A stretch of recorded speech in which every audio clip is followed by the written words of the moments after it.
Hello বন্ধুরা, আজকে তোমাদের নতুন একটা রেসিপি করে দেখাবো। ডিম পোস্ত দিয়ে কষা করে দেখাবো।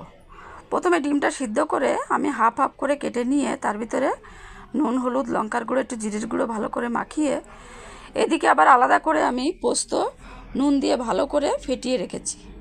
এবার ডিমগুলো পোস্তর ভিতরে মাখিয়ে ভাজা করে তুলে নিয়েছি। তুলে নিয়ে আলু আমি আলাদা করে সিদ্ধ করে পিস পিস করে কেটে রেখেছি। কেটে রেখে যে তেলটা আছে ডিম ভাজার, ওই তেলটার ভিতরে আলুটা লাল করে ভেজে তুলে নিয়েছি। তুলে নেওয়ার পরে ওই তেলের ভিতরে শুকনো লঙ্কা, তেজপাতা, গোটা গরম মশলা আর সাদা জিরে ফোড়ন দিয়ে ওর ভিতরে একটা গোটা পেঁয়াজ ঝিরি করে কেটে দিয়ে দিয়েছি। দিয়ে কিছুক্ষণ ভাজার পরে তার ভিতরে একটা টমেটো আর দুটো তিনটে কাঁচা লঙ্কা চিড়ে দিয়ে দিয়েছি।